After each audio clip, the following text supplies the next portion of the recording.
Hey everyone, Scott here to discuss Hitchcock, starring Anthony Hopkins, Helen Mirren, Scarlett Johansson, Danny Houston, Toni Collette, Michael Stolberg, Michael Wincott, and Jessica Biel, directed by Sasha Gervasi.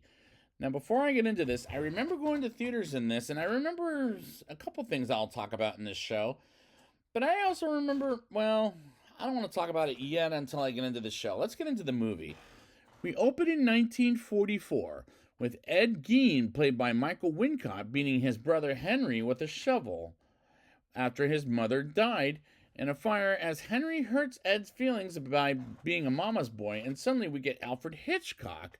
And the reason I'm doing this biopic and the next one next time is because I did review Psycho and a long time ago, and I recently reviewed The Birds.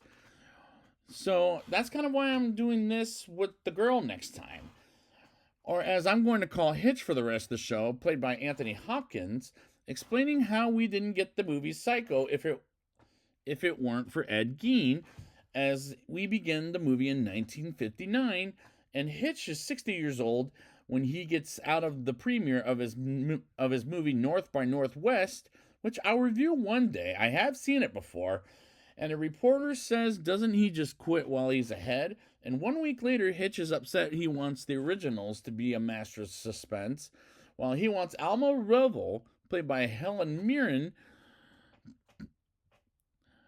gets ready to go for an afternoon with Whitfield Cook, played by Danny Houston, as he writes a script that Alma wants Hitch to work on. And I relate with Hitch when it comes to Alma going to see Whit, as I'm going to call him for the rest of the show. And I don't like Whit, but Anthony Hopkins and Helen Mirren deliver very good performances, and there's no other characters I like for reasons that I'll explain later in the show.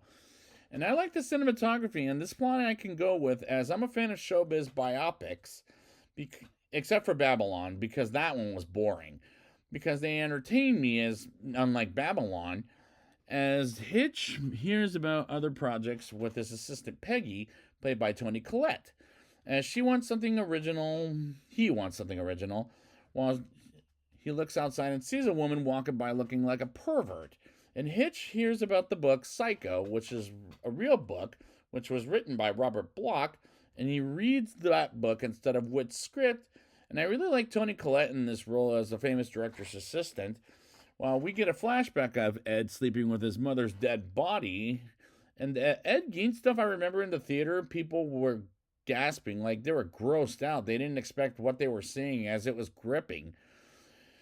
Hitch decides to adapt Psycho tells Alma about it, and sends Peggy's minions to buy all the copies of the book Psycho, as he wants to make that to be his next movie, and doesn't want anybody knowing the ending until they see it in the theater, and has a press conference about Psycho by showing the people the dead bodies from Ed Gein, and at one point putting real fingers in finger sandwiches as a joke, which is amusing, as Whit happens to be there, and reporters are not happy about, while Hitch's agent Lou Wasserman, played by Michael Stolberg, whom I seen and reviewed quite a few times, and I like the character as he's loyal to Hitch as an agent for what little the audience sees and is good. And Hitch gets home, and Paramount refuses to finance the movie, and tells Alma about it and explains why, as Hitch and Alma decide to finance it themselves. And at this point, I'm very entertained by the movie.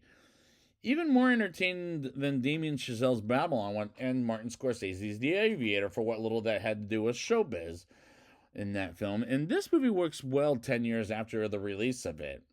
Paramount decides to make it the movie after Hitch explains how he'll finance it himself. And the next day, Hitch meets with writer Joseph Stefano, played by the Karate Kid himself, Ralph Macchio, as he's going to be in the next year's movie, to write the script for Psycho. And meet with Jeffrey Sherlock, played by Red the Dumbass from that '70s show, Kurtwood Smith, about scenes in the movie that, like the famous shower scene, and never show the audience the movie as it is. And I don't like the character, as he is, as usual, a dumbass, as Hitch pretends to meet a shrink who happens to be Ed Gein, and he looks at photo shots of actors. And next day, Alma brings up Anthony Perkins, and how he'll nail the role of Norman Bates, played by James D'Arcy, whom I reviewed quite a few times, and I really like him as the man playing Norman Bates in the series, and how he's afraid to go too close to home. And Alma also suggests casting Janet Leigh, mother of Scream Queen Jamie Lee Curtis, played by Scarlett Johansson. And they meet for dinner and makes the meeting rather awkward as she prepares for the role of Marion Crane. And at the end of the scene, Alma uses the restroom and bumps into Lillian, who is a wife of the head of the studio and played by Judith Hoag from the 1990 Teenage Mutant Ninja Turtles movie, as she doesn't like the idea of Hitch making a horror movie, and the costume designing is fantastic. Hitch makes Vera Miles, played by Jessica Biel, play the role of Lila Crane in Psycho, and Hitch is not happy about it, and neither is Peggy, as they test the costume designing for the movie, as he wants to make her look horrible while she is still under his contract. And next day comes, they speak the oath of not telling anybody the secrets about Psycho whatsoever, while Alma writes the last 10 pages of the script. And Vera Miles, being played by Jessica Biel, is adequate, as she's, in my opinion, attractive, but not a great actress, while Anthony and Janet talk about the characters' arcs and start filming the movie, with John Gavin as Alma shows up to the set and shows some of the script to Peggy, and the production design is done well. Alma bumps into Whit, and he expresses her interest for her to write the rest of the story, while Hitch is frustrated about the things breaking down on set all the time, while he overhears Janet and Vera talking about Hitch behind his back, while Alma talks on the phone about finishing Whit's story, and Hitch hears Alma was talking to Whit on the phone, and he's led to believe she and Whit are having an affair. Now, I felt bad for Hitch, as he hears Whit's name from Alma, while Barney from the studio approaches Hitch, demanding to see some footage of, and the movie is working quite well 10 years after its release. Whit takes Alma to the house on the beach to finish writing his story, while Hitch gets a ride from Janet. And after he arrives at his house, he explains how Vera was pregnant and had to leave the character she played in Vertigo, as Kim Novak is better in that role than Vera will ever be, in my opinion.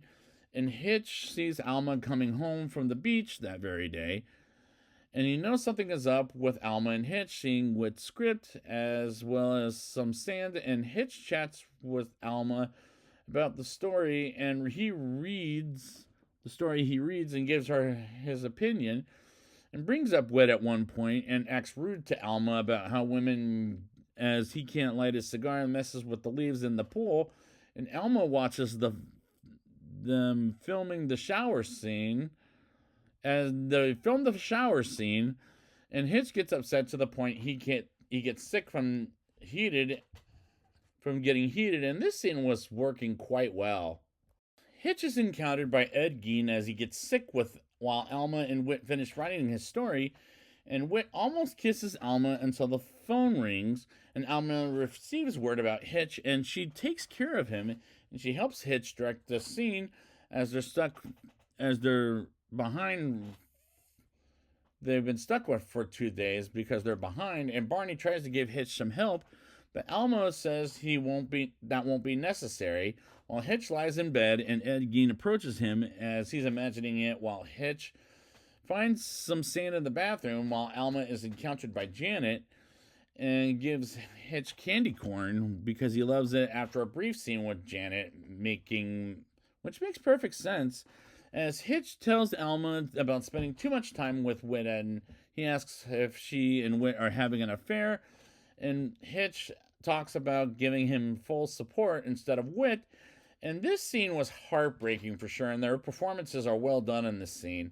Vera shoots her last scene with Hitch in Psycho with her contract as up, and she explains to Hitch how she has a family and a home, while Alma comes to Whit's beach house and sees Whit is having an affair with a woman while married, and he doesn't want Hitch to know about his affair with another woman, as Hitch tests footage with Jeffrey Sherlock while imagining himself with Ed Gein as his house is broken into by the cops, which Hitch watches between the imagination as well as the movie, while Lou tells him the verdict as it wasn't a good review, and he gets home with Alma watching a movie with Whit in it, and Hitch confesses he and Whit aren't worth a damn without Alma, and says he let her down as far as the house is concerned, and she says Whit's picture is history, and decides to help Hitch out with some things like the score, for example, which is what made Psycho the great movie as it was, in my opinion. And Alma as and Hitch, they argue about editing down some of the movie, and I like the movie thus far as I'm entertained from start to finish. Hitch says to Jeffrey he will supervise Hitch for the opening scene, and Hitch wraps up production after a good word with Jeffrey and scares the daylights out of Janet with Mrs. Bates's body. And Lou says Jeffrey is only showing it in 2 theaters with no premiere, and Hitch advertises Psycho, and it gets a big audience as they watch the movie. And Hitch watches their reaction and orchestrated the shower scene, and hears people scream in terror, which was a great moment for Hitch. And after people leave the movie theater watching Psycho, the audiences love it, and Hitch earns the title of the Master of Suspense. And this movie ends with Hitch narrating about how they got to keep the house, and a bird flies to his shoulder and thinks about an idea for his making his next movie, which happens to be The Birds, which I'll talk about next time. And this climax entertained me from start to finish, as did this whole movie. But how entertaining was the movie? Let's find out in a rating. I'll give this movie a 7.9 out of 10. The performances are good from Anthony Hopkins and Helen Mirren as Alfred Hitchcock and Alma Revel. And despite there are some characters I don't like in this movie, but the others are very well developed, while the cinematography was done very well. The costume designing is fantastic, and the production design in this movie is working quite well 10 years after its release. And the Ed Gein scenes were very gripping, as I remember the audience's reaction from the theater to this day. And it still works to this day for a biopic about showbiz. The actors, with an exception of Red the Dumbass, aka Kurtwood Smith, to Jessica Biel, to even Danny Houston, who were not my favorite characters, but the others did a pretty good job at their roles. And the dialogue is well written to make me entertained, and this is a recommendation to see what Hitchcock as a director and a man was like back in the day, and I really enjoyed this movie from start to finish. So I'd like to thank you guys for joining me, and next time I will be back with The Girl, which is an HBO TV movie. And until then, oh, good evening.